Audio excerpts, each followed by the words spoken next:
Tonight is not a rally. It's more of a mirror for us as it is for the candidates that are sitting here. To ask a very important question, what kind of city do we intend to be together? People often get carried away about national politics, and that's where the thunder is, but what we forget is that the very ground under our feet is shaped by city councils and mayors.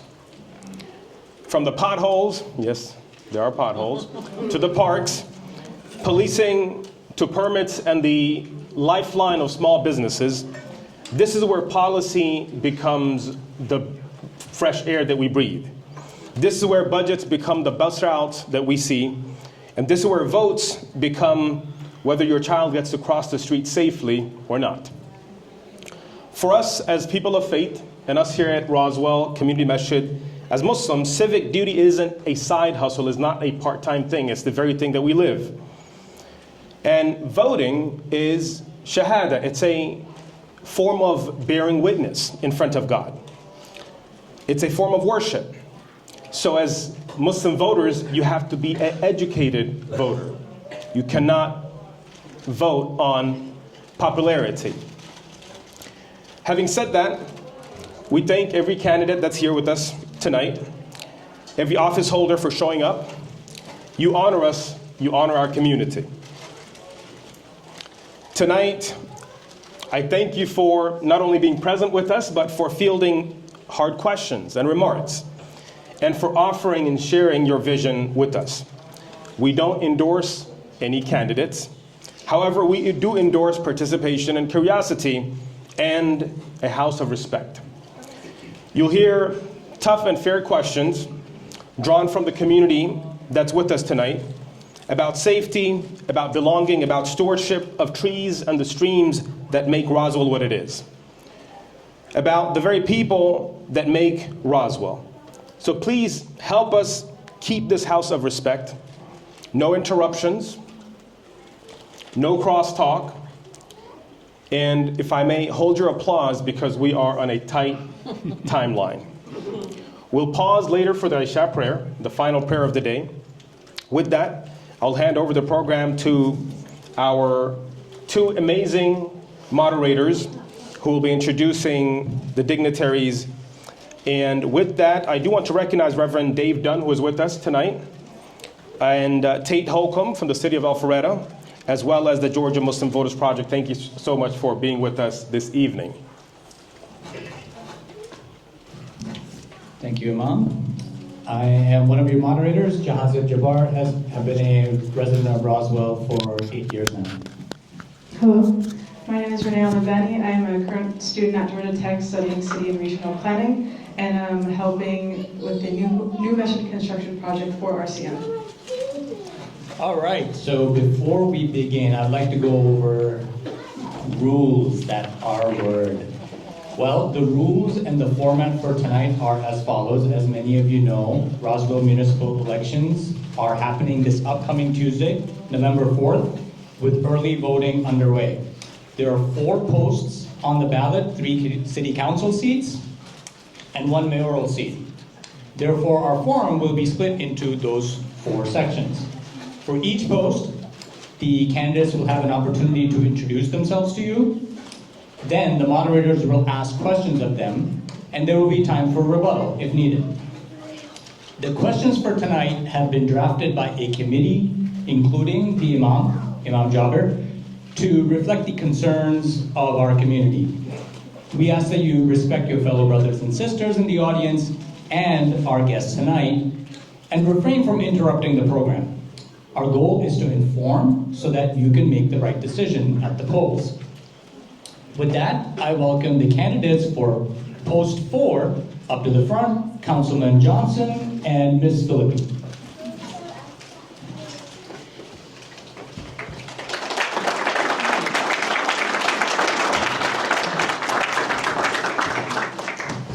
All right, so just a reminder, we're going to start with opening statements for each of the members here, and then we'll each ask them 2 questions to each candidate, and then we'll finish with a closing statement with rebuttals in between if needed. All right, Ms. Phillippi, we'll start with you. Can you please give us your opening statement? Yes, thank you.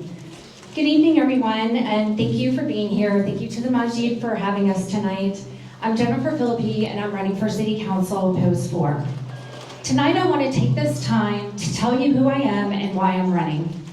I was raised by a single mom who worked as a legal secretary. We didn't have money for college, so at 17, after graduating high school, I started respiratory therapy school on scholarship. By 19, I was a registered respiratory therapist working in the local hospital. So while all my friends were out enjoying sororities and the balls and the football games, I was working night shift to pay my way through my bachelor's degree as an actuarial science. I started my career in an entry-level position and worked my way up. In 2002, a former boss asked me to move to Georgia to help run his company. I said yes, and today I'm the Chief Operating Officer at Consolidated Risk Solutions, a company I have led successfully for 23 years. Every day I do the work that good governance requires, reviewing financials, managing budgets, negotiating contracts, leading teams, and making tough decisions. I understand how to run an organization efficiently and responsibly. But more than my professional skills, I bring something else. I know what it means to work hard for everything you have. I know what it means to show up even when you don't feel like it. I got into politics because I care deeply about our environment. But what keeps me in this race is a strong pull towards justice and a genuine desire to do good in this world. Roswell deserves a council member who will show up, work hard, listen honestly, and fight for what's right. Someone who respects every resident and values every voice, no matter where you worship, where you live, or who you love. That's who I am, and that's who I've always been, and that's exactly what I'll bring to Post 4. Thank you. Johnson, you have 2 minutes. Thank you. My name is David Johnson. I currently serve on Roswell City Council. I was elected 2 years ago in a special election. The reason why I serve is because of my 3 kids, Samuel, Collins, and Sawyer.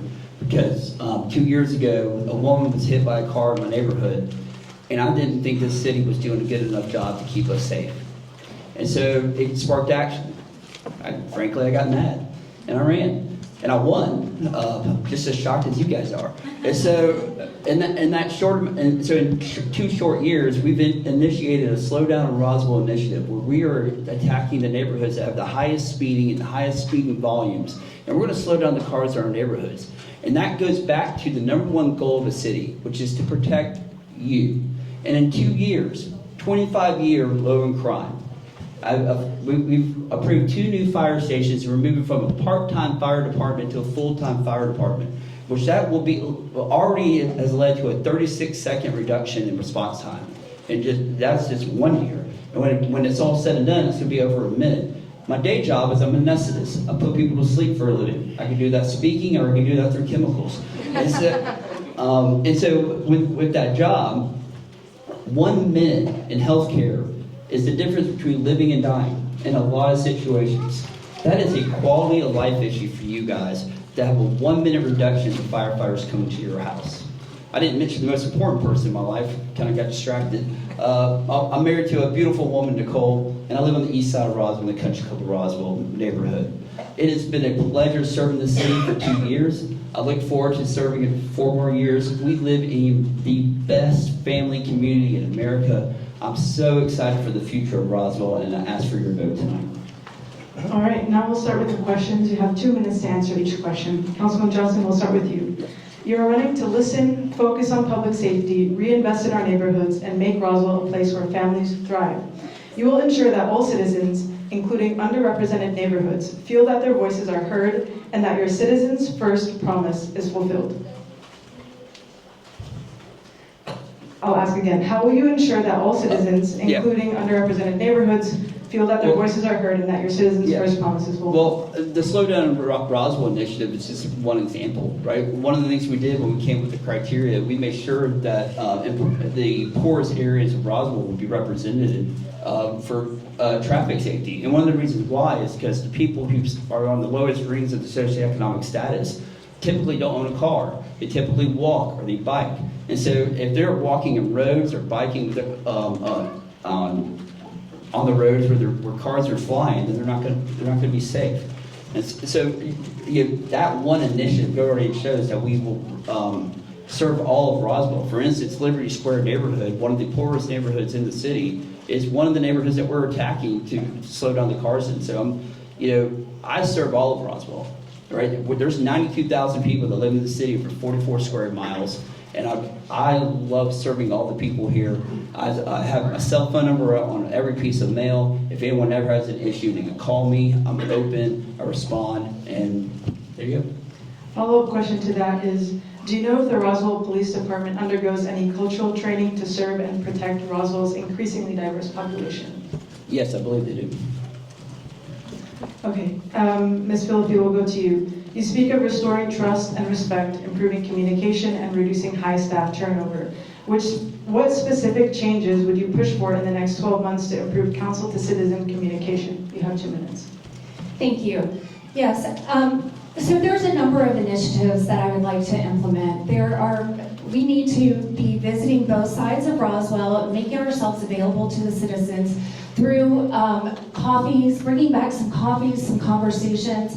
I've also been doing a lot of social media with my campaign, and I would like to continue that in an effort to help people and keep people informed about what's going on.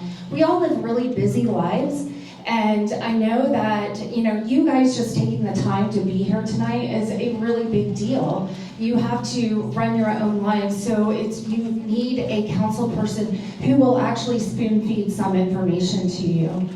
I also want to make sure that, I'm sorry, what were the other things out there?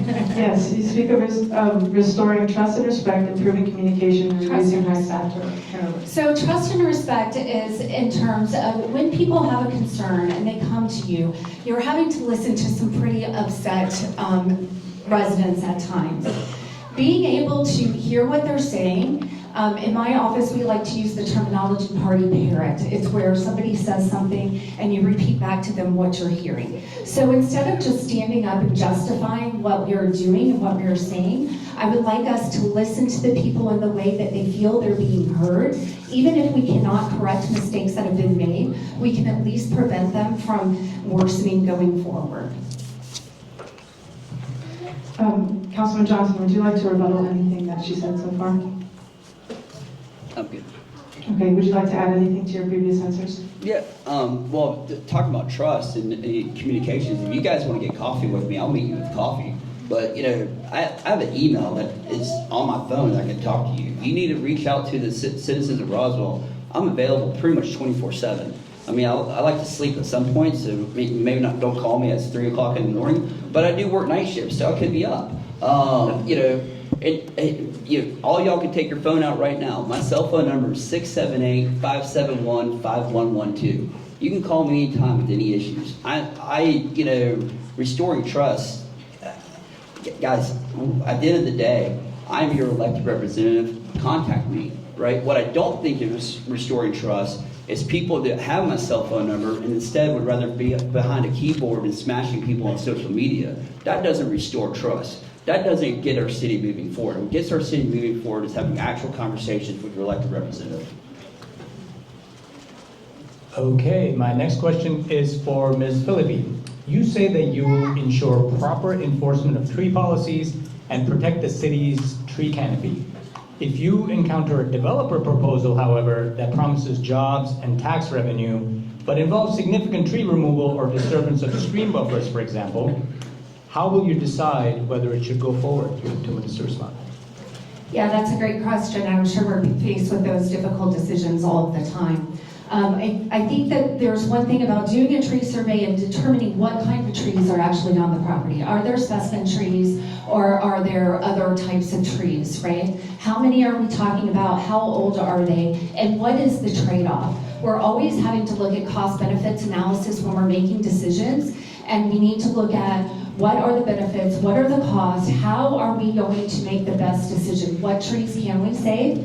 How can we ensure that we are making those best decisions and avoiding destruction where possible? Okay.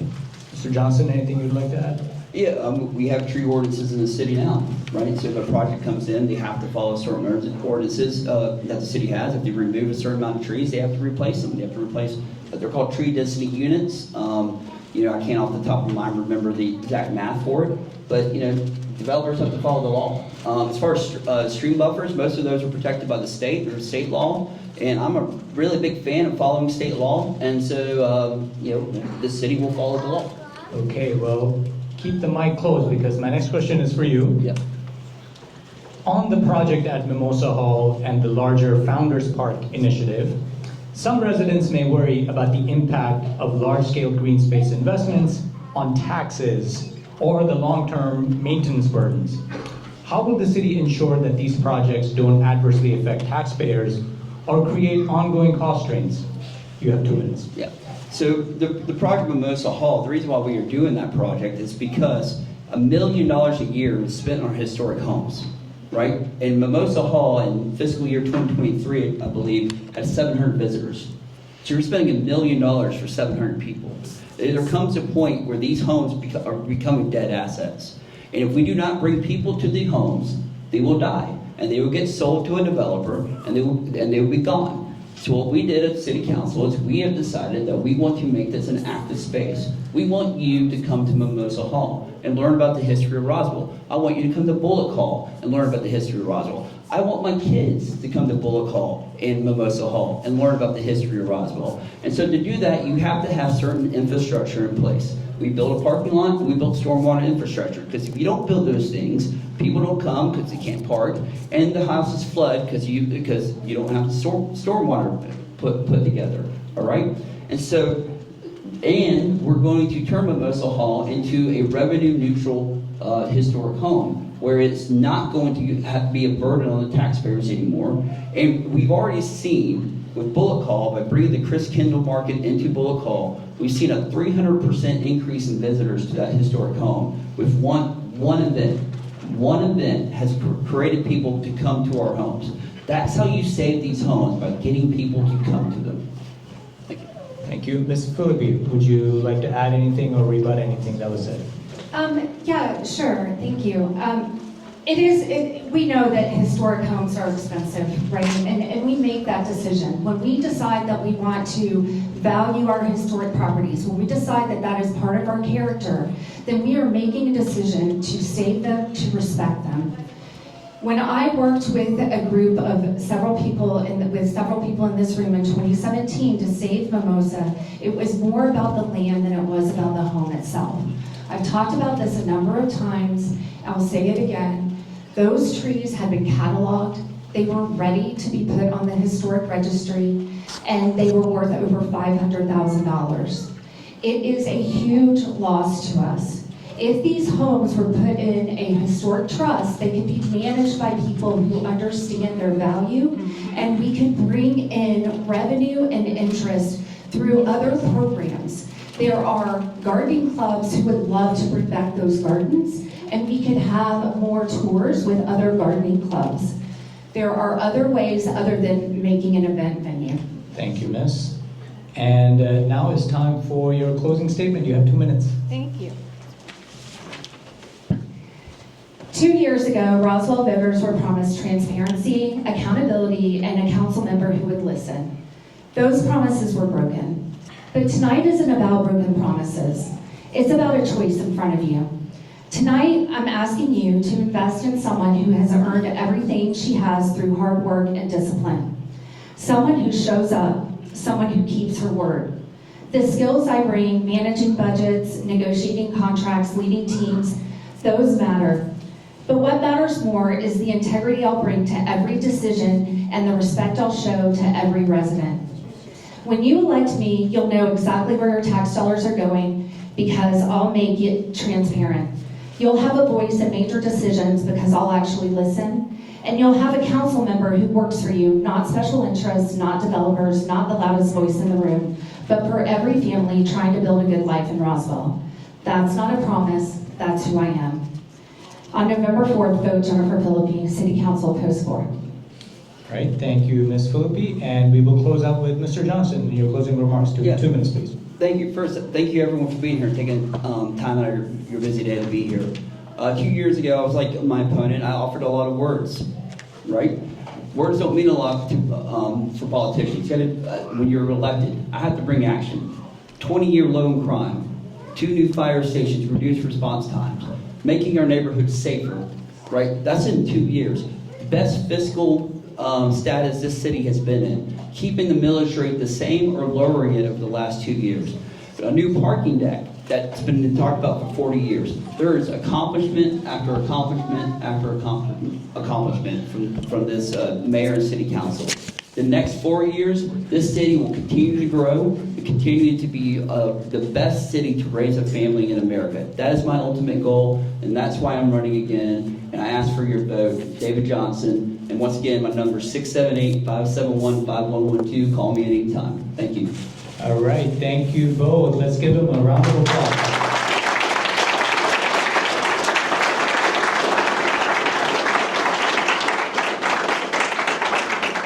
Y'all were so good at keeping time. We're actually right on schedule.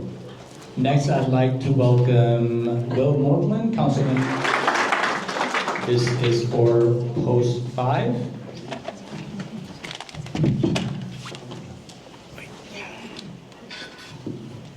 All right, we will start with opening statements. Mr. Morthland, Councilman Morthland, you have 2 minutes. Okay. Well, thank you all for having us tonight. This is the end of a journey over the past couple of weeks, couple of months, and I think I can speak for everyone that we're excited to be here, and we're excited to be here at the end. Now, this is important. This is important. Will Morthland, been a Roswell resident for a little bit over 10 years. I have a 16-year-old son that is in the 10th grade at Blessed Trinity, plays every sport you can imagine. I've got a 13-year-old daughter at Queen of Angels who is in the gym, the Roswell Gymnastics program, 5 days a week.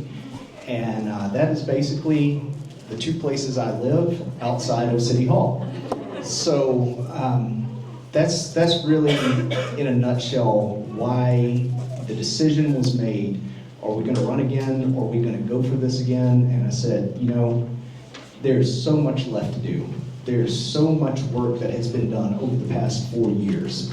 Everything from, and as Councilman Johnson said this before, the full-time fire department, best-in-class police pay, the $107 million bond funding for the Parks and Rec, the $52 million for the parking garage, the $52 million for the police, fire, 911, the $20 million for the parking garage. These are generational funds that were provided to the city by the voters. We asked the voters for your permission to do these projects, and you overwhelmingly said, absolutely, let's do it. So when the decision came and the decision was made, yes, let's do this for another 4 years, it was because I want to see these projects come forward. I want to see the vision that we have just now begun to really implement take place for the next 20, 30, and 40 years down the road. That's why I decided to rerun. I asked for your vote. Thank you for having me. All right. Ms. Brumley, you may do your opening statement, 2 minutes. Buenas noches a todos. Good evening, everybody. My name is Brumley. I've lived in Roswell since 1995. I live most of the time in Martin's Landing, which is on the east side of Roswell. In 1993, I was lucky enough to receive a scholarship from the Georgia Rotary Scholarship Program, which is a program from Rotary International, and it was a life-changing experience. I was sponsored by some clubs from Carrollton and Newnan. And I spent 1 year at West Georgia University. Again, a life-changing experience, learned a lot, went back to Mexico, graduated from school, and then a boy that I met went to get me. And so we got married, and because he grew up in Roswell, we decided to settle here as well. He went to Holcomb Ridge Middle School. And we have 2 children. Adults, 25 and 27. They also went to Holcomb Ridge Middle School, so we've been here a while. I'm running because I've been very involved in our community. I do a lot of volunteering with PTAs, I do a lot of volunteering with different organizations, and I've been going to city council meetings a lot. If you can look at videos, I'm there all the time. And I just didn't see that the way that the last 2 years have been managed regarding the projects that are doing in the way that the input that is happening. I wasn't really happy with that. So now that my children are older and they graduated, I have a lot of time, and I want to give that time to you all, to reach out to you all, to hear you, so you can have a voice there. My cell phone number is also on my website, and just call me whenever questions you have. Thank you. All right, thank you, Ms. Brumley. Councilman Morthland, my first question is for you. You said you want new businesses and quality jobs and prefer mixed-use destinations. Can you give an example of a specific development you supported or will support, and how you will ensure that it meets your criteria of jobs, neighborhood fit, and tax base? You have 2 minutes. Absolutely. This is, the prime example is the Hill Rose District that has just been announced. And the Hill Rose District is from Highway 9 that extends past the current police headquarters. That area is probably $16,000 to $18,000 worth of tax revenue per year. When we assemble this and we have turned this into a wonderful, fantastic, mixed-use, family-friendly destination, this development is going to deliver over $1 million a year in tax revenue. The jobs are going to be there with all the businesses, the restaurants, the services. That's just the first example. This is one of the key elements in the plan that we are attacking from the 4 different quads of the economic plan: the downtown, the midtown, the uptown, and the east side. This is the first thing that is taking place. This also couples with the reason that we strategically placed the parking garage in downtown. Not on Canton Street. We didn't want all the extra traffic on Canton Street. We put it on the highway because we wanted the cars to come and go from the highway. That is going to leverage into the next project that has just been announced. We're scratching the surface. This is going to be at Highway 9 and 92. This is a brand new development that is forthcoming. So we're well on the way to doing these mixed-use developments. Okay, Ms. Brumley, anything that you'd like to rebut at that answer? Yeah, I appreciate the redevelopment of Hill Street. I mean, it is an area that is not used to its fullest right now. The only thing I was very disappointed to see in the plan was that the majority, and I mean the vast majority of the housing that's going to be there is going to be very expensive. Things that I cannot afford. My children just graduated from school, like I said, from university, and they cannot afford to live in Roswell. And we're creating this big new development that is, the people who work there, like I said, restaurants and shops and stuff, they're not going to be able to live there. So that was my only, comment on Okay. that. Well, on your site, you say that you will end costly vanity projects and unneeded multi-million-dollar contracts and demand an independent forensic audit of every city expenditure. Can you give an example of a current Roswell project that you believe qualifies as a vanity project, and how would you revise it? So one of the things that we noticed, this is not a lot of money, but the fact that the mayor has his name on all the entrances of the city, that's a vanity project. But also the pitch, which is this stadium that we think it's coming. There has been any specifics. I live right next to the intersection of 400 and Huckleberry Road, and I have not been invited to any talks about this. The environmental impact, the traffic impact, and the financial impact of that is going to be huge. And again, there's no input from the city. I'm sure that the mayor is going to be very happy to have his name there, but I don't think it's the right thing to do in that corner. And those are the kind of things. The other thing is the SEER consulting contract, which we're paying $2 million a year, plus $100,000 for each study, plus $300,000 for the COO, which is the same position basically as our city administrator. That is a lot of money. I don't think we need it, and that's why we would like to have a forensic audit, because I want to see in detail. I have seen the budget. I have with open records request received it. But I would like to see in much more detail of what it A is. follow-up to that, what criteria would you use? You mentioned a whole bunch of projects and expenditure line items that you disagree with. What criteria would you use to evaluate whether something is needed and is not vanity?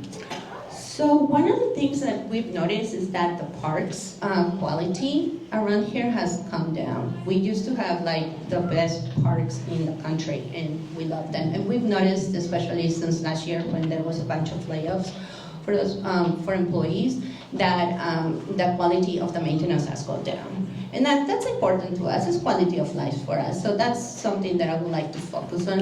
Okay. You know, for example. Okay. just Mr. one example. Morthland, anything you'd like to rebut there? How long do I have? You have a minute. Okay. Let's try to start picking these off. So the SEER contract, and I'm just going off the top of my head, the SEER contract, that money is well spent. He has earned every dollar of that through the economic development reinvestment that we are coming forward.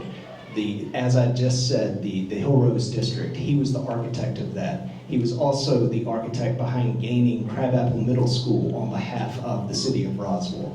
The city of Roswell was asked to pay $15-ish type million for that property, and he got it for half. We also were successful in moving the police department to the Summit Building, a centrally located police and fire headquarters. That dollar amount was 19. He got it for half. He has paid for himself time and time again. It is his vision that we are really on board with seeing come forward. There's a lot more, I apologize. However, on the SEER piece, he is earning his every dollar. Okay. All right, so Ms. Brumley, back to you for the second round of questions. You are running on restoring fiscal responsibility, protecting natural resources, and strengthening community voice. If elected, how would you define and measure success in each of those areas? 2 minutes. So first, the restore fiscal responsibility. Like I said, I would like to go in and really look at the detail of all the budget, all the expenditures, because I'm going to be accountable for that. If I'm elected, I will be accountable for that. And I want to make sure that I start with a clear view of what is happening before I start, changing things. Because everything may be okay, and I don't need to change it, but I need to know. That is what I mean with the fiscal responsibility. As well as, certain expenditures, like I said, contracts that are no bid. We are spending millions and millions of dollars on real estate that we were not planning for, and I don't think the city should be a real estate speculator. Protecting natural resources, I know Jennifer already talked about Mimosa Hall. That was the loss of those 4 acres of trees. Me in the HOA, if I want to cut a tree, I had to go do a review, send a photo, do everything. The city didn't have to do that, so they went ahead and did it. I don't think that's right. We need to protect our canopy. We're known for our trees. In fact, we don't have an arborist right now. The city of Roswell does not have an arborist. That is appalling. And the strength of the community voice, I think I wanted to make government a little bit more accessible. I want people to come and ask me, on an informal place, hey, can you meet us here? Can you meet us there?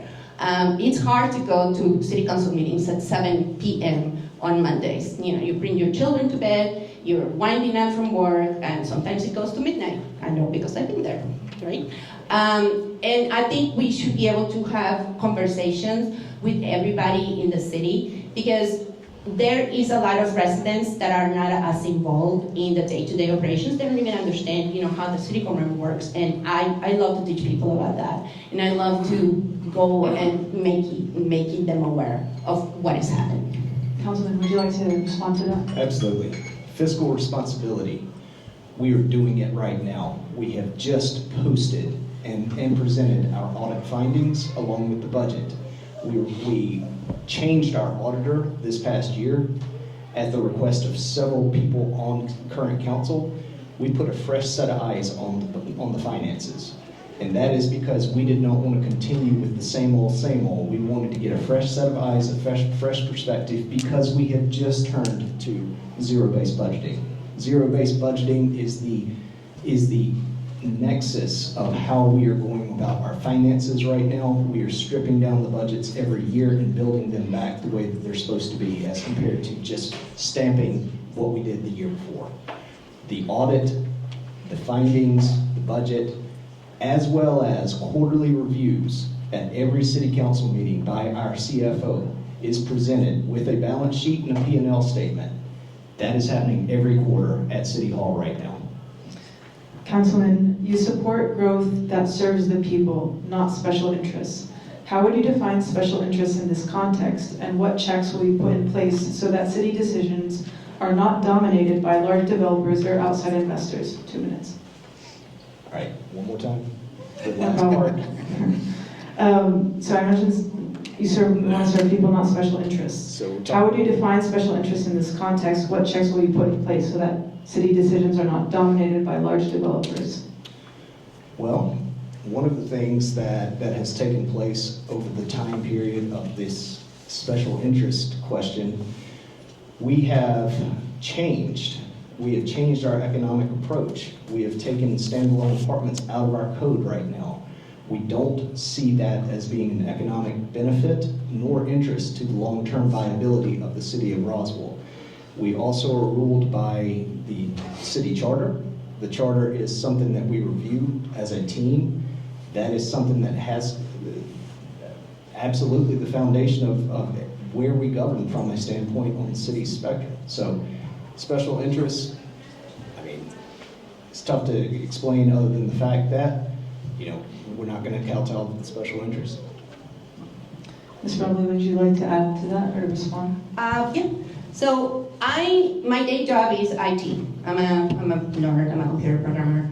My background is in that and in business. So one of the things that has bothered me a little bit is that the city changed their calendar year and fiscal year to be calendar year. That's what I mean. It's very hard to compare apples to apples in that situation. You know, I know I've requested budget details, but you know, without spending a significant amount of my time, I cannot make heads or tail of it. It's very hard.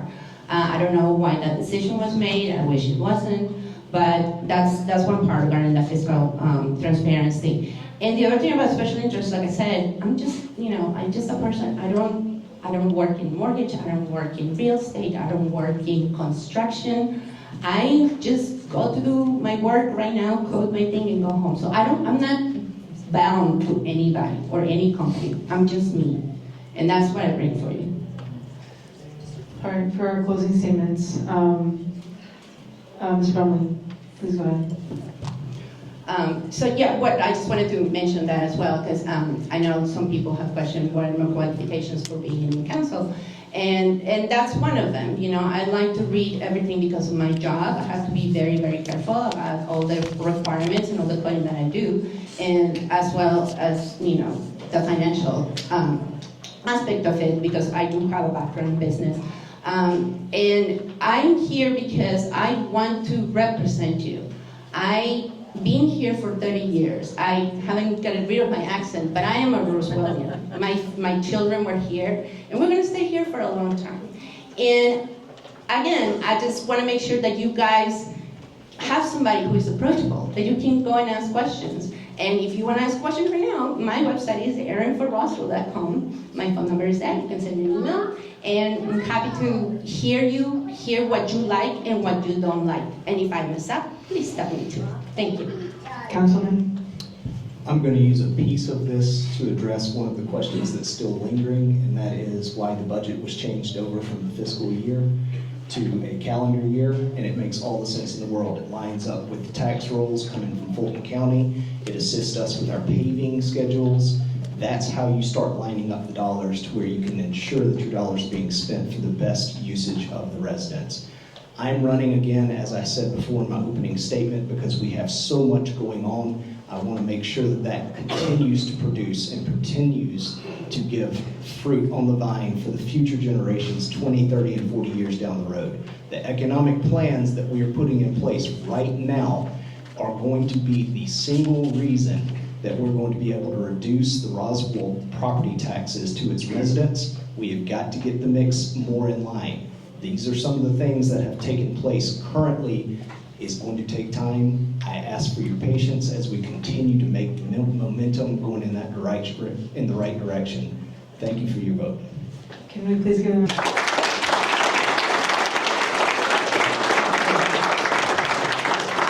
Thank you so much. All right, as a reminder, we start with opening statements. Two questions each and closing statements. Each of you will have 2 minutes for your opening statement. Mr. Porche, you can begin. Thank you. Thank you so much for everyone who's here tonight. My name is Nick Porche, and I'm proud to be running for Roswell City Council Post 6. My family and I moved to Roswell in 2019.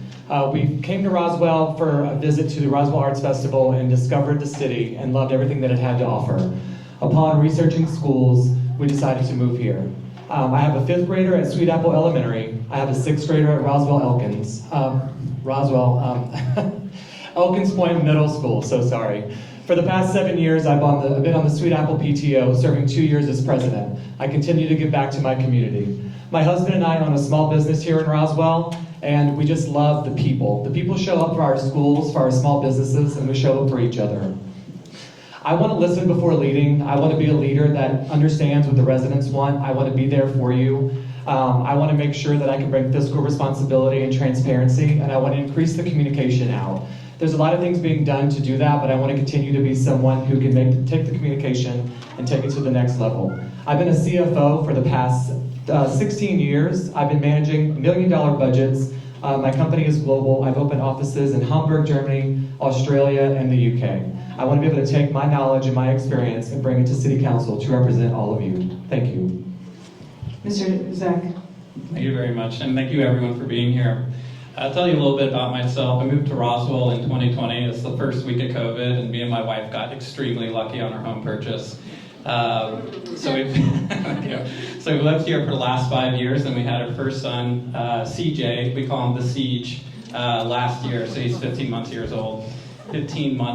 old. So currently I work for UPS. My title is Complex Commodity Manager for Rail and Truckload Analytics. What that means is 95% of my time I'm doing data analytics, and the other 5% I'm doing contract negotiation, and my team manages all the spend for rail and truckload outside of UPS, which equates to about $1.5 billion in spend a year. This year, and this kind of comes to another story that'll come up in my intro, we're going to be able to save $20 million using the data tools that I brought in. Before I worked at UPS, I actually worked at the City of Roswell for 2.5 years. I worked under Kurt Wilson and Larry Henry for a little bit, so I'm aware of this administration. I'm aware of the public sector and how it works. And while I was working for the city, I was able to bring my corporate experience and my data analytics skill set, and I was able to save millions of dollars in OpEx expenses for the city. So I'm running for council because I feel an obligation to do so because of both my corporate background and because I understand how the public sector works. And with this administration, I understand how they work. And I'm willing to admit the things they do well, and I'm also willing to call out the things they could do better. And I also want to say, regardless of whoever wins this election, I'm going to have that same level of support and criticality to try to lead any mayoral candidate to the best results for the city of Roswell. So I want to ask you all for your vote on November 4th, our early voting tomorrow, and thank you.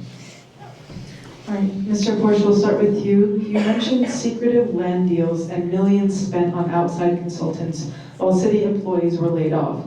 Can you give a specific past contract or consulting arrangement you believe was poorly handled and how you would have done it differently? You have 2 minutes. I don't know that I have a specific example for something that was poorly handled. I think there's a lot of speculation and people want answers and more knowledge about the SEER contract. I think that's where that leads from. As far as secretive land deals, I don't know anything in particular that would really refer to that. And if that's on my website, I'm sorry. I don't really know an answer to that one, so I apologize.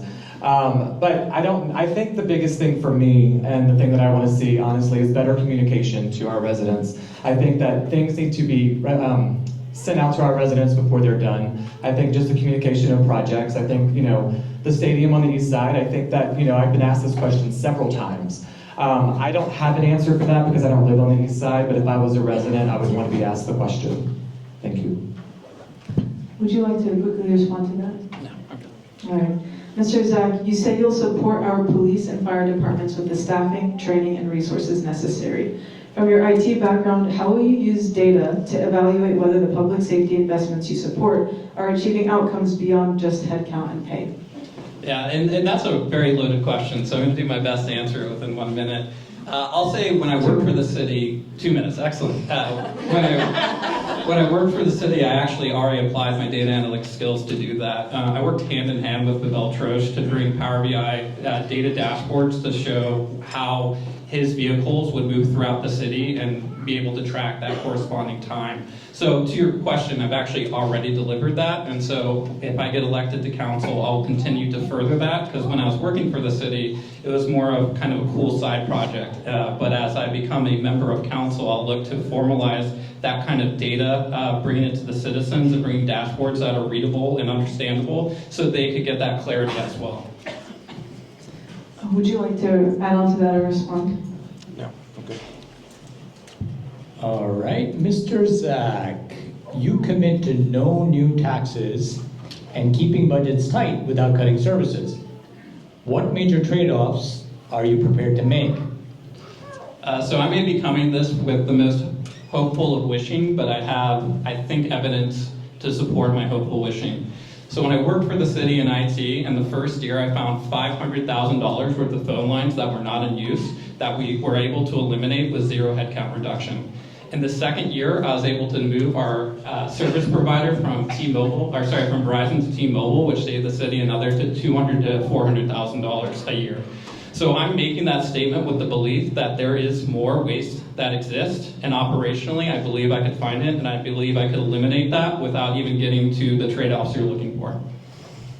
Okay, and do you have any plans for service improvements? There's only so much cost cutting you can do. Yeah, so it would it be okay if you say a specific service, or not, I'll go broad? You go broad, pick your favorite one. So going broadly, I think in particular our permitting is a process that needs massive improvement. And so part of that, to kind of what you brought up, is I believe we could find resources in areas that could get cut from waste where we could reinvest into places like permitting with more training and more resources to be able to accommodate a faster process.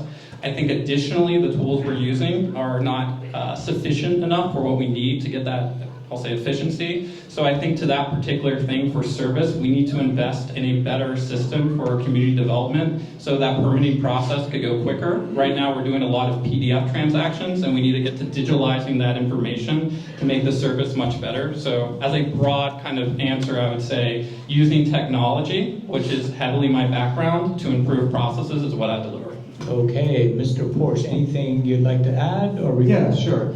I think it's wonderful that my opponent worked for the city and I did not. However, not working for the city brings a fresh perspective into the city. Having grown a company from being a $2 million company to a $90 million company will give me the opportunity to come in and look at all the efforts that I did the last 16 plus years in building my company and help look at the city and see how we can change things. Experience is great, but also outside experience and looking from the outside in is a great way to make changes. All right, Mr. Porche, we'll stay with you. You say that residents have been left out of decisions that shape their lives. According to your website, the city council meetings are open to the public and various committees and boards are as well, and their calendars are public. How would you propose to improve resident input in major decisions? That really stems from small businesses who are not residents of Roswell. They're not able to speak at the meetings currently. I think that all businesses who bring revenue into our city deserve a voice at city council. That's something that I really stand by. 70% of the people that come to Canton Street are not even Roswell residents, but there's businesses there who are owned by people who don't live in Roswell, bringing revenue into our city. So I think that everyone deserves a voice, whether you're a resident or not, if you're a business owner. Okay, Mr. Zack, do you have anything to add? No, I'm good, thank you. All right, well, we'll stay with you. You have 2 minutes for your closing statement. Very good. Well, thank you again, everyone, for coming out. And this was honestly the best forum. This is awesome. So great job for moderating it. Sorry for anyone else's forum. Sorry, Jennifer. All right. I have second best, maybe. Second. Yeah. Everyone's tied for first. Everyone is tied for first. What I want to say is me and Nick are in a very privileged position that we're not running against an incumbent, and I want to thank him. He's been a wonderful opponent. We've had a very positive race for the both of us, and I've been listening to a lot of political podcast, and this used to be normal to say nice things about your opponent. So I want to say, regardless of who you vote for, I think my opponent's a great man and will do a great job. Now on that, how I think I will be the better candidate kind of goes to what we talked about today, is my professional experience tied with my public sector experience is going to allow me to come day one and to be able to deliver results. Additionally, I believe I'm going to be able to work with any council and any mayor who gets elected. And when I say work with them, I'm typically pretty critical. And I'm going to be critical because it will make them better and it will be best for the citizens of Roswell. Because ultimately I serve you, I don't serve a slate, I don't serve the incumbents, I don't serve the anti-incumbents. I'm here to represent you and really try to make whoever's in office do the best job for you. So that's it for me, thank you. All right, Mr. Porche, you may close out with 2 minutes. Thank you. Thank you so much for having me this evening, and thank you for this wonderful forum. I do want to say that this has been a very interesting journey, something I never thought I would be on, but something I've truly enjoyed, and I've truly grown from it. I've been serving this community for a long time. I donate to a lot of charities. I'm around the city a lot. I have been giving back to this community. Opening a small business here made me really believe in this city and really believe in why I want to raise my family here. Serving the PTO for 7 years, my HOA for 6 years, doing Edenwild swim team concessions for 2 years. I really am someone who my husband would say is a glutton for punishment, but I truly enjoy giving back to my community. One thing I will promise to you is that I will listen before leading. I will bring my experience as a CFO and also my knowledge as a small business owner. I think it's important to understand big things, but also how every dollar counts as a small business owner. Thank you so much for your time. Please vote for me November 4th. Thank you. All right, Mr. Porche, Zack, round of applause.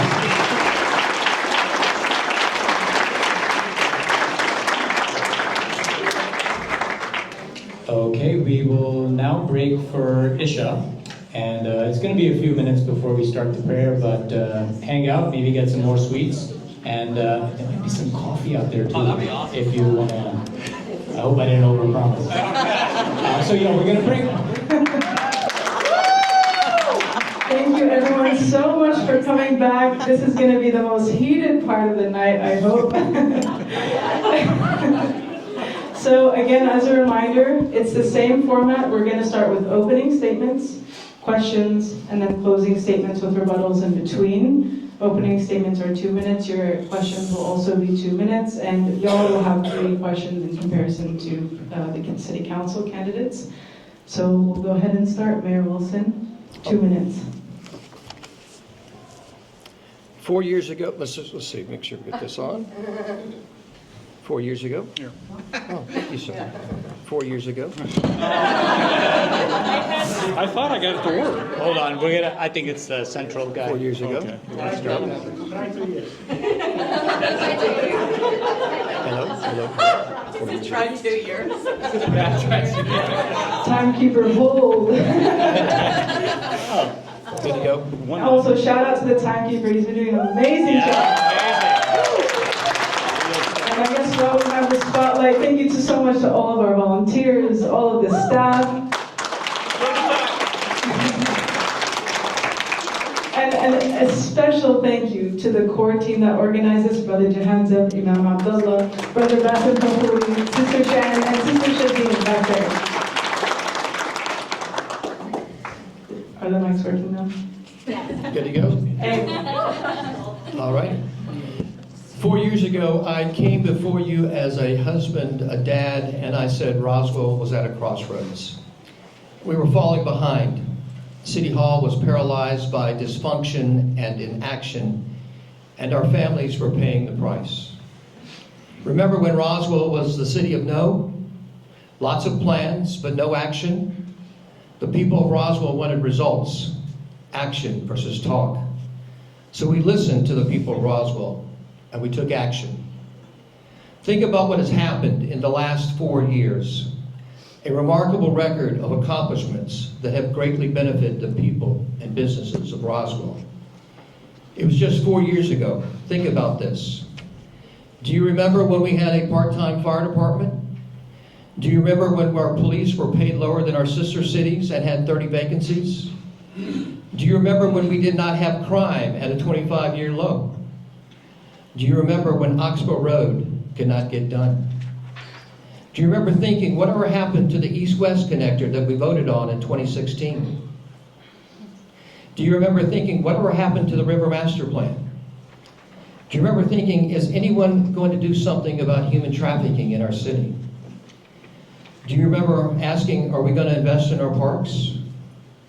Do you remember thinking, does the city have an economic strategy? And when am I going to see the benefit of that? And there were many other questions just like these. But what happened is that this team came in and solved for those challenges, and the result is that Roswell is getting better every single day. I don't think you want to hear me criticizing my opponents. I could, but that doesn't solve Roswell problems. That doesn't share with you what I believe. I believe you want to hear how we are solving problems for your family and our great city. Thank you. Ms. Robichaux, you have 2 minutes. So I want to thank everyone for coming, and I want to thank being here. And it is kind of a homecoming for me. I was actually part of a group about 10 years ago, I think, when we planted the fig tree in front of the building for Earth Day. So, and I know I've come back and forth since, but this has always been such a welcoming community and such a vital part of Roswell. So thank you all for attending this very important aspect. So I'm Mary Robichaux, and I am running for mayor of Roswell. My background, I've been a resident of Roswell for 32 years. My husband and I raised our twin sons here. And they were both products of Fulton County school systems. They both luckily are out of the house, making their own money, living on their own. I have 2 wonderful granddaughters by them. And I love Roswell. I've always loved Roswell. And it's very important that as Roswell moves forward, I personally think we are at a point where I don't want to become any town USA. I want us to honor our past, honor our natural resources, build on what we have. Economic growth and development means we can include all of that, and we can include everyone. My background is healthcare management. I've been basically upper management, multiple 45 plus years, and where I led multi-state teams. I led and managed multi-million-dollar budgets, and we produced results in patient healthcare. We went around and we actually redesigned healthcare systems for more efficient and effective treatment of patients. So that's kind of what I look at as an executive level, what this mayor can do, and those kinds of things that I think I can bring to the city of Roswell. I also, one of my other greatest honors was I did serve as your state representative for 4 years, and I was honored to do that, one of the greatest honors in my life. Thank you. Mr. Dorvee. Thank you very much. My name is Steve Dorvee, and I want to be your mayor. I have been a Roswell resident for 42 years. I have raised 2 children here. We adopted my daughter from China and brought her home 29 years ago. We adopted my son from Kazakhstan, and he came home 26 years ago. They don't look anything like me. They're good looking. In any event, I do want to be your mayor. I served for 9 years on the Roswell City Council, and during those years, we had cooperation. I got along with my colleagues, and we did great things. And the reason we did great things is because we listened to the people, and we had a bottom-up approach. We had an approach where we listened to people, we found out what they wanted, we told people what we were planning to do, and then we listened. And you know what happened? I had a lot of bad ideas, and because I listened, those ideas went away. And I had some good ones, and because I listened, those ideas got better. When I was on the council, I was able to eliminate a $1 million sanitation department deficit because I listened to people. And I said, you know, we need to do something here, folks. We're running a $1 million deficit, and we can do this, this, this, or this. We did a survey. We had a 40% return, and it became very clear what the people wanted. So we saved $1 million on that. That allowed us to go to the curb to pick up garbage, and I spearheaded the most successful curbside recycling program in the United States. We bought all kinds of parkland. We managed it well. We got along. In fact, we did such a good job that for those of you that are familiar with Lita Thompson Park, that parkland was given to the city of Roswell because of the way my colleagues and I ran the city.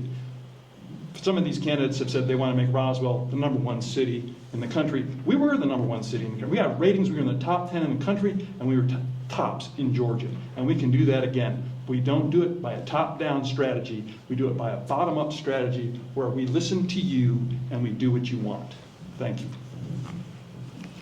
All right, for our first question, Mayor Wilson, Actually, this question will go to everybody.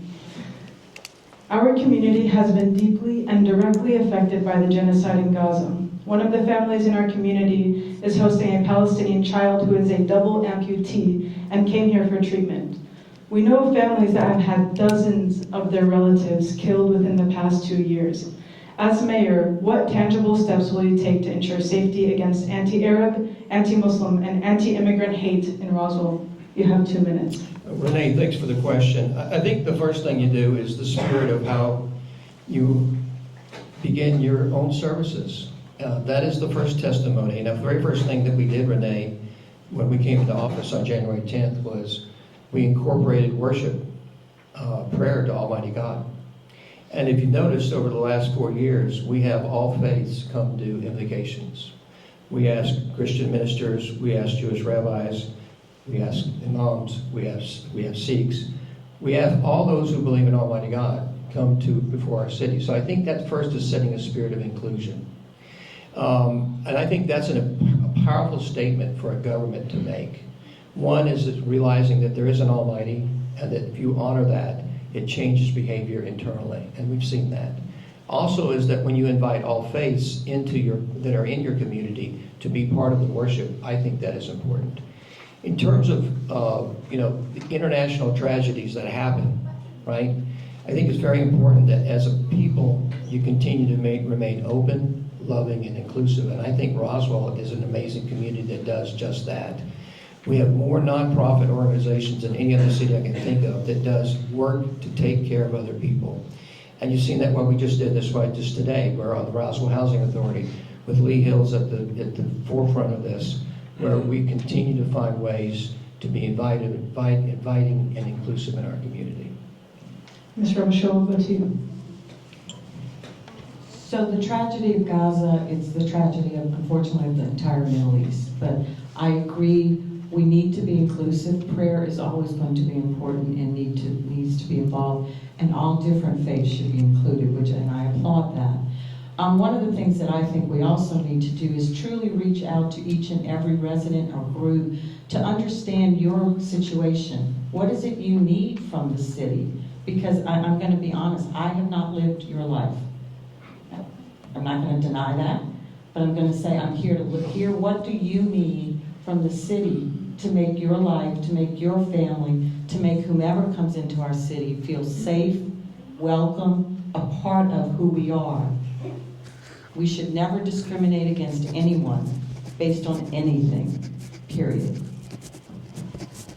I'll also ask the question just one more time. As mayor, what tangible steps will you take to ensure safety against anti-Arab, anti-Muslim, and anti-immigrant hate in Roswell? Mr. Dorvee.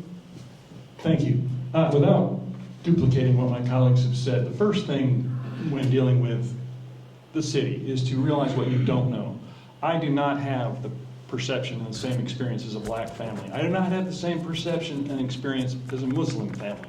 And I understand that. I have blind spots. And that's why listening is so important. Now, as far as anti-Muslim hate, it should just not be tolerated, period. End of discussion. Police should be all over that. It needs to stop. There's no place for that in Roswell. Roswell's strength is not that we are a city. Roswell's strength is that we are a community. And when you are a community, you take care of your own, you respect your own, you protect your own. When I was on the city council, one of my jobs was police commissioner, which was called back then. It was a city councilman in charge of the police. And one of the things I am proudest of is we had a large Hispanic population that would not cooperate with the police. We hired Hispanic officers. We put a small apartment type precinct in one of the areas. We worked with them, they worked with us, and the Turner Foundation gave us a Shining Light Award for our outreach to that community. That wasn't my idea. We listened to people, I understood what I didn't understand, and we got people who knew what was going on, and we made things better. Thank you. Mr. Dorvee, the next question is for you. You were a councilman, as you stated, for 9 years. Name one accomplishment in your tenure, a specific accomplishment that you would like to build upon. Sorry, one more. Name one accomplishment in your tenure as 9 years as councilman that you would like to build upon. There are several. I will go with the park system. we had an amazing park system. We bought all the land along the river, which got us, and we bought, first of all, let me go back. We got all the land along the river because we entered into a cooperative arrangement where we encouraged the citizens to raise money so that we could work with them. That in turn caused momentum. We had funding from the Trust for Public Lands, and we went on, we managed those parks well, and in fact, Lita Thompson Park was given to the city because of our record of accomplishment and good management of those parks. To build upon that accomplishment, I think we have let our parks go downhill. Unfortunately, one of my most favorite reels on Facebook was, "Hi, I'm Steve Dorvee, I'm standing in front of a dirty restroom." And everybody's like, yeah, that needs to be fixed. And I've been thinking about this as we've gone through this campaign, and one thing I want to do, and this is gonna sound corny, but I'm gonna do it. We're going to go to Henry Park, and I'm going to say I'm going to be there at 9 o'clock in the morning, folks, and I want to go through this park, and I want to find out what's wrong with it. Do you have a dirty restroom? I got an email from a guy who said, what are you going to do about the fact that baseballs roll under the backstop? And I need to know those little things so we can take those little things and return our park system into the award-winning park system it was. Okay, we're going to go over to Ms. Robichaux. You were a state representative for 4 years. Name one accomplishment in your tenure that you'd like to build upon. So I think one of the major accomplishments, remembering that I went in the minority party, but one of the major accomplishments was that I became known as working bipartisan to get things done. And also that my name didn't need to be on everything that I worked on. But one of the things I did was also work with 2 city councils and 2 mayors, because I covered most of Roswell and I had a small portion of Alpharetta. So anytime there were bills that came up that involved the cities or could affect cities, my first job was not only to talk to citizens, but talk to the city council and the mayors to see where did they stand. I became so known for that in that the prior mayor actually approached me to help stabilize the hotel motel tax here in Roswell, because for years the hotel motel tax of Roswell was below all the surrounding cities. So she asked me to shepherd that bill through. And again, some of the ways you have to do that is you have to work across party lines to get things done, because it is a legislative process. But it's knowing how to work together with people, listening. So that would be one of the main things I would want to work upon. The other things were things that I did. I actually was on the Economic Development and Tourism Committee for the state. So some of the connections I've made as I'm running have already been reaching out to me of things that hopefully if I do become mayor, ways in which they can help the city of Roswell. So I will definitely use those resources that have been coming forward to see how they can help us. Okay, and lastly, Mr. Mayor Wilson, you have been mayor for the past 4 years. Name one accomplishment, you stated many, name one accomplishment that you would like to build upon. I think there's 3 that are critical. East Roswell development. We have to save the east side of our city economically. That is paramount, and I will tell you, if I get reelected, in 4 years from now that we have not made significant improvements in the economic activity on the east side of our city, I would consider it a failure. That's one. The second one is we're right smack in the middle of a fantastic 20-year economic plan, and you can see things are beginning to happen, like you saw the MOU at City Center just the other day. You saw the Hill Roast District, you see PBS. We are just in the middle of manifesting a lot of significant economic activity. That has to be completed. The third part is, I would say, we have to continue to connect the city. We have 20 miles currently of multi-use paths. We've encumbered 20. We've got another 30 in design. Connecting the city of Roswell is paramount to me. That'll be another huge piece of the puzzle that we need to finish. Okay, so we just asked a question. Each of you have been elected representatives of your various districts and municipalities, and how would you like to build upon. Are there any rebuttals that any of you would like to make on any of the questions? We'll start with you, Mr. Dorvee, based on Mayor Wilson and Ms. Robichaux's responses. Thank you. I have to be a little skeptical. The MOU for the city center was signed last week, right before elections. I don't think that's much of an economic achievement. I would like to point out that on the mayor's watch, Kimberly Clark is leaving, the GM Innovation Center is leaving, 2 of our largest businesses are leaving the city. One of the things we have not concentrated on is retaining business in this city. We need to retain business, and we need to develop the city, and we need to redevelop the city, not develop. There was a question earlier that was asked about taking down trees and so forth to do development. I don't think we need to do that. I think we need to tear down asphalt and have development, or tear up asphalt and have development. We need to tear down old nasty buildings and have new buildings. And we need to work with the people that own the property. We need to work with the owners of the building, the businesses, the property, to have a cooperative effort to redevelop those areas. Okay, Ms. Robichaux, would you like to take this opportunity to rebut any of the comments from your So opponents? yes, thank you. I guess because I do live on the east side of Roswell, I guess I'm gonna say I don't, I've heard it called a wasteland, I've heard it called a lot of things. Yes, it needs economic redevelopment, I'm not gonna deny that, but I'm not gonna say it's a wasteland. I think that we need the right kind of economic development. If you think about what the eastern portion of Roswell is, we do have a large population. We have some very large communities. We do have apartment complexes. First off, we need to revitalize those apartment complexes because I think, I've been through some. There are doors hanging off there. That's not places we want our citizens of Roswell to live. So that would be part of an effort too. Maybe it's not economic, but I think it will give people a place to live. The right kind of economic development that will draw families there all during the day, but won't disrupt the lives that have been already created there and are anchored there, such as ours that has been anchored for 32 years. Okay, and Mr. Wilson, Mayor Wilson, how would you like to use that time? Well, there's a lot there, a lot of different areas of attack. So we can start with parks, for example. So when we got into office, speaking about paralysis and inaction and kicking the can down the curb, which has been the policy of the city for the last 25 years, it really bless. We came in and found that there was $450 million in need of capital assets that literally the city had just kept kicking the can on. And so when we came in, we said, boy, that's a significant problem. That's why we came to the people and we said, we need $108 million just to get started on the parks and recreation. As far as the economic development strategy, there's been no economic development strategy for the city. Never called the east side wasteland because we're fully committed to changing the economic dynamics on the east side. All you have to do is drive through and realize that it's been an economic demise ever since the city annexed it in 1999. There was never a plan for it. It was a tax grab. And she has been falling down economically. It takes capital to change that. When you're the city of no, capital doesn't come. That's why you have to have an economic strategy to do that. Okay, Ms. Robichaux, you say that you will use historic assets as, quote, as economic anchors, not just backdrop for private events. Could you clarify what you mean by that?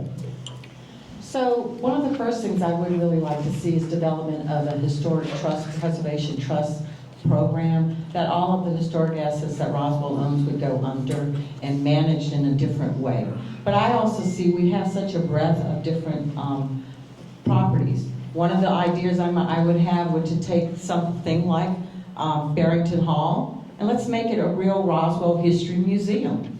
Part of it could be a children's museum. We have a wealth of information and artifacts and books, and our history is on the second floor of the Cultural Arts Center, which is only open part-time. It's very difficult if you really want to go in and to display everything that we have, to really tell the history of Roswell from the Creek Indians all the way through. That would be one aspect we could do there. We have the historic mill, which was just mentioned actually in the Atlanta Journal-Constitution as one of a hiking trail, but also the historic mill there. So we have all these different aspects to do something that we could become a true history destination for what we are and how we are, because we are unique in a lot of areas. What's still here in Roswell and existing, but let's do it the right way. I think what happened at Mimosa Hall, if you look at it, Barrington Hall and Bullock Hall, you already could have outdoor events there hosting from 300 to 250 people.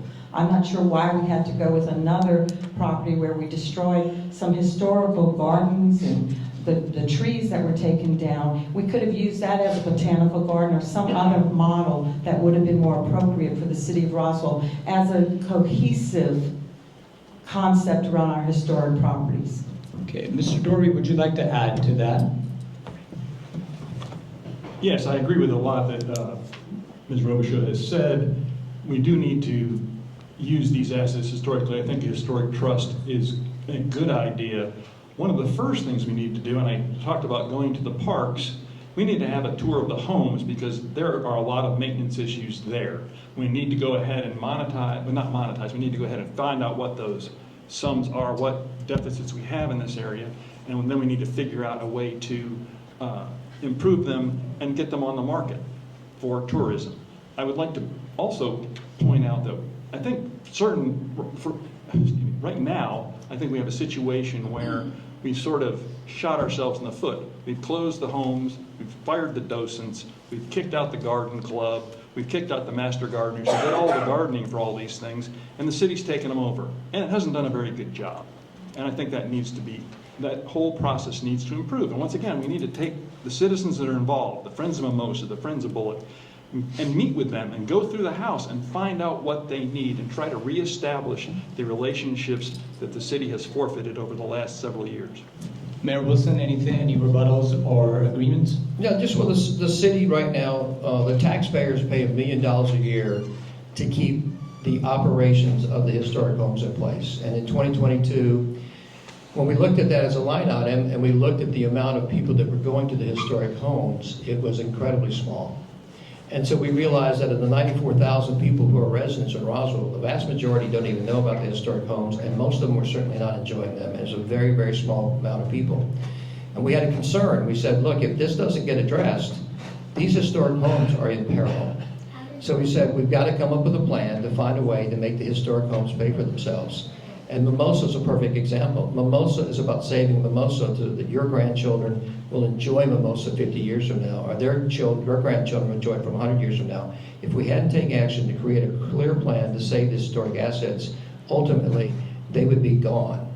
So I'm very proud of how the city's taken a very aggressive position on saving these homes.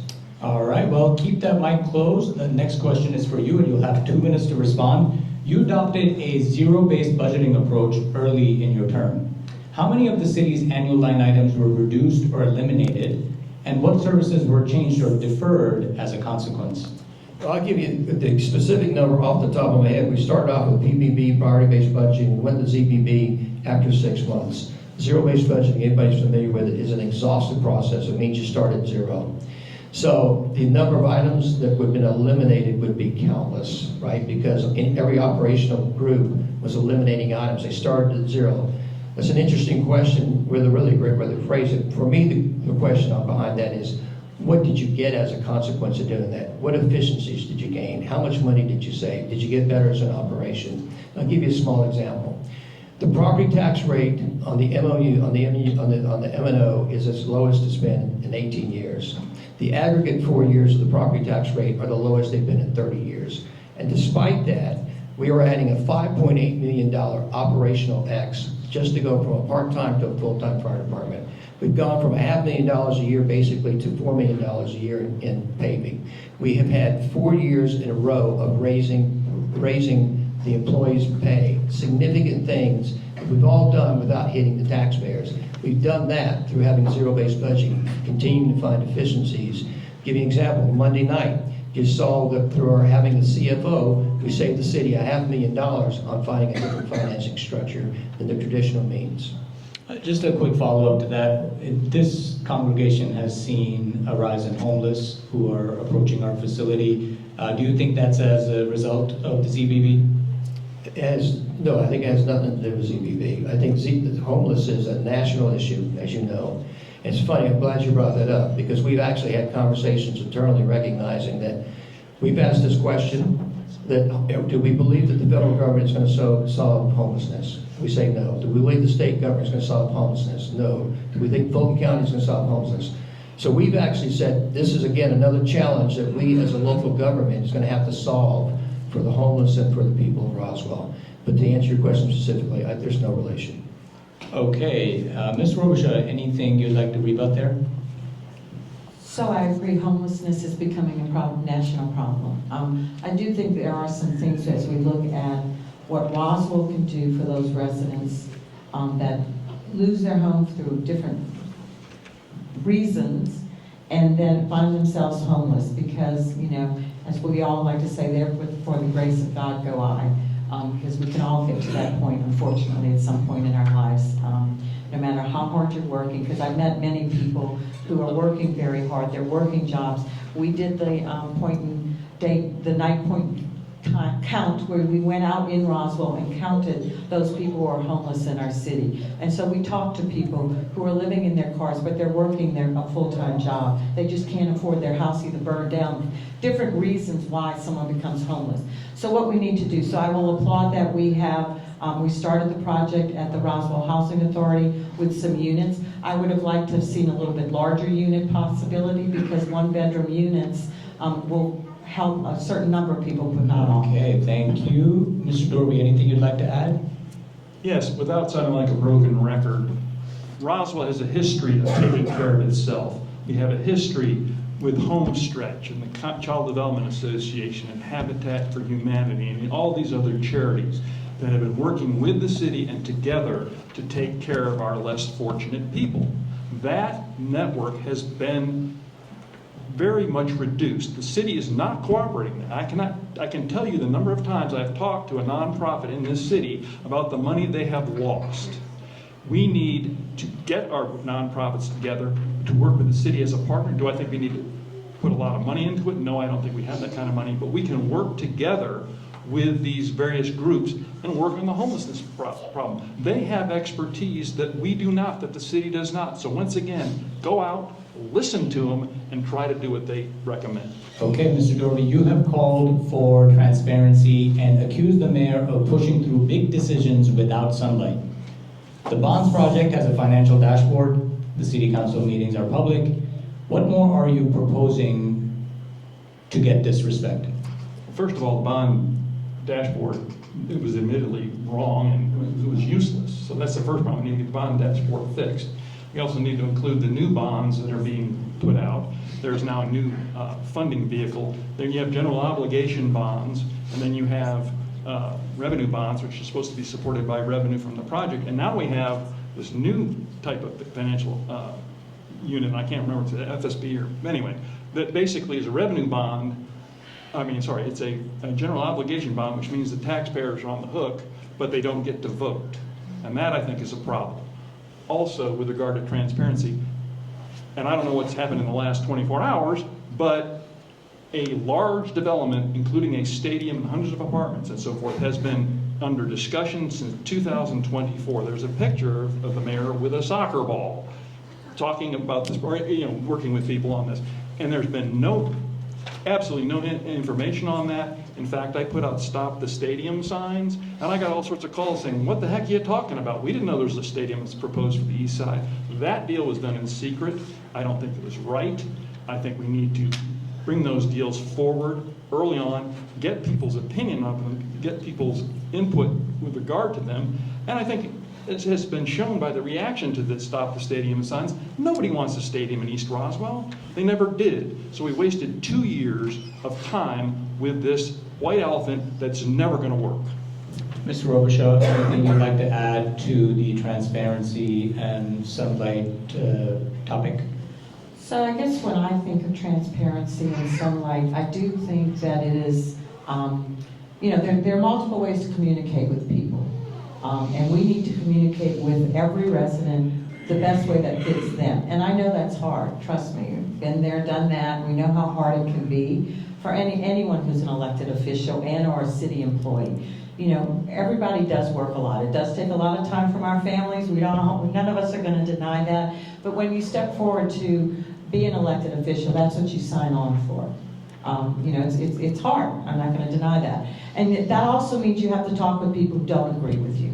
Trust me, through my political career and also in my professional career, I had to have lots of difficult conversations with people who did not agree with me.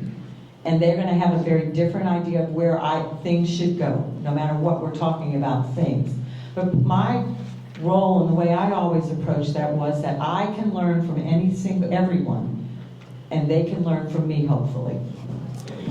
Mayor Wilson, would you like to rebut? Well, just specifically to the question about protocol and policies to make your government more available, which I think is really the question. The question is, how can you continue to illuminate information? So, for example, a couple of things that we've done. We are now, for the first time in the history of the city of Roswell, we do QMRs, quarterly management reviews. Those are public. They're done in committee, they're done in city council for a reason. It is to show what's happening at all levels of the government. We also do a QFR, a quarterly financial report. That too, done quarterly. We also, inside of those, are SOWs, statements of work, with clarity to show everything that's being transpired. So it's really easy to say you're just banging the table and saying you're not doing transparent, but the reality is this local government of the city of Roswell is incredibly transparent. But people keep saying it's not transparent. That's their opinion. But the reality is we make an incredible effort to be transparent. Okay, we are rapidly approaching our final segment, which are the closing statements. We will start with you, Mr. Dorvee. You have 2 minutes. Thank you very much. First, I'd like to thank the timekeeper, and I'd like to thank the Roswell Community Majid for this. There was a forum recently where the timekeeper would hold up a sign and there was a spotlight right in front of it, so I never saw the sign, and I still have the blue dot in my eye. This is much better. Anyway, I think I've made my position clear. We need to seek input from everyone.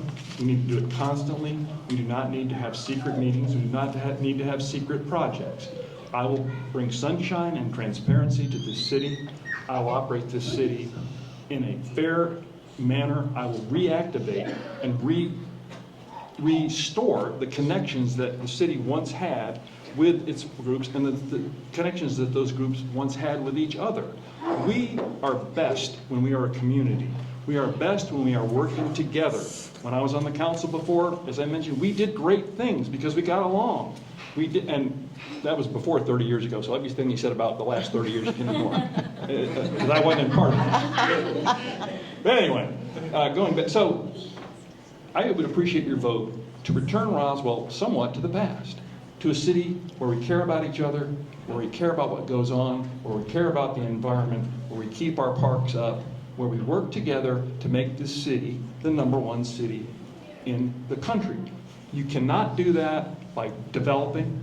You cannot do that by just a top-down approach of 8 pillars or 12 pillars or 6 pillars of economic development. The way you do that is you communicate with people and you make sure they communicate with each other. And when you're wrong, you admit it, you continue to take input, and you get your good ideas better and your bad ideas go away. And I promise you, if I'm elected mayor, that is how I will operate. And I would appreciate your vote on, well, tomorrow. Let's do it tomorrow. And if not, on November 4th. Thank you very much. All right, Ms. Robichaux, you have 2 minutes for your closing statement. So I also want to say thank you to everyone for being here. This shows what true civic engagement is, because this is important to you. What happens at the polls, whoever runs your city, it's your choice, and you should make that choice. And so I applaud you for being here, listening to all of us, hopefully with open minds. I know a lot of you may have already made your decisions. A lot of you may have already made your decisions. Okay, I've got a loud voice. A lot of you may have already made your decisions, but that's okay too, but that you still came to listen, to learn, because whomever is elected, both at the city council level and the mayor level, they were there to serve you. Period. End of story. That's why we're here doing this. I believe that of everyone who is running. We're here to serve you. We have different styles, we bring different things to the table, and that's okay. You know, I guess what I would say, no, I've never served on city council, nor as mayor, but what I did serve, and I learned very well how to work with a whole lot of different people who never agreed with me, trust me. And but that's still okay, and to still get things done. Open and honest discussion makes things better. That's what I believe. That's what I've always believed. I believe that we in Roswell, we can move forward. We don't have, but still honor and protect our past and our natural resources. That is what makes Roswell unique. And I want us to stay Roswell. We are a proud city, and we are one Roswell. Thank you, and please vote again. Friday, tomorrow's the last day, until 6 p.m. and or Tuesday. So make your choice, but go out and make your choice and make sure you vote. All right, Mayor Wilson, you have 2 minutes for your closing statement. Thank you so much for having us. It's been an honor. It's an honor to be with you again. Wonderful job. You know, it's been a great honor to be the mayor of this incredible city of Roswell. It is a fantastic city, and there are so many wonderful things to say about Roswell. And the reality is, the reason I ran 4 years ago was she was in some trouble. And this election's an inflection point. We have an accomplished, this is an amazing team that has gotten so much done. And I think the vast majority of people are very happy with that. The reality is when you have change, sometimes it gets uncomfortable. And in terms of listening, we listen to 94,000 people. We listen to everybody. We spend more time listening to the people who probably disagree with us than the people who listen to us, that agree with us. Because we are committed to listening to all voices. But the reality is, at the end of the day, one of the things that was hurting the city is things weren't getting done. And everybody knows that. And it was time to get things done. And that's what we've been doing, and that's what we're going to keep doing if you entrust us to do that. We have plans that are informed by the past, by the present, and by the future. They're informed by residents, they're informed by experts, and they're plans that make sense for the future of Roswell. And the reality is that Roswell has been getting better every single day over the last 3.5 years, and there's a record to demonstrate that. And there's a real plan to make us the #1 family community in America for all 94,000 residents. This election is about that. This election will determine the future of this city. It will determine will we continue to move forward, continue to get things done, or will we go back to the past, as Steve mentioned. I don't think that's what we want. I think we want to keep moving forward, but we need your help to do it, and I hope you vote for us tomorrow and next Tuesday. Thank you. God bless. Okay, let's give him a round of applause.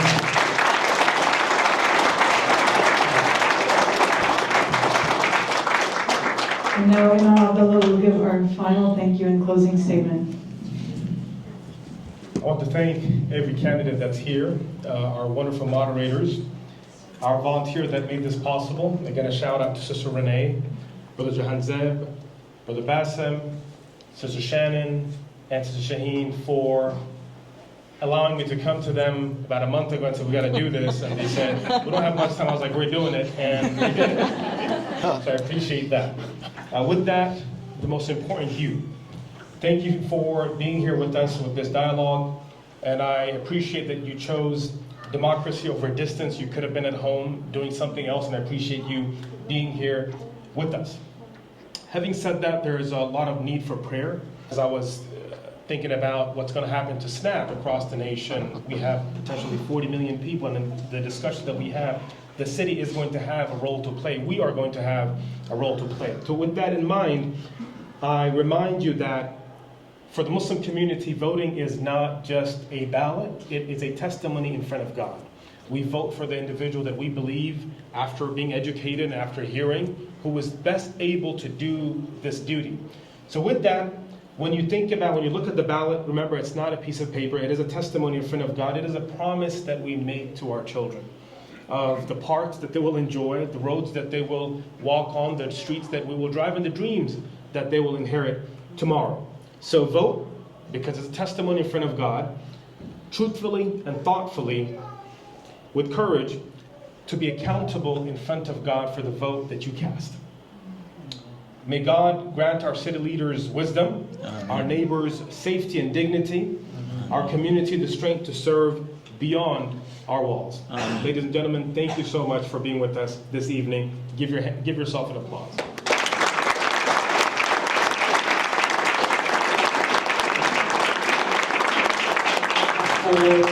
For our guests, if you would like to stay back, if you have questions about the facility, how we pray, the call to prayer, we have maybe the best guide today.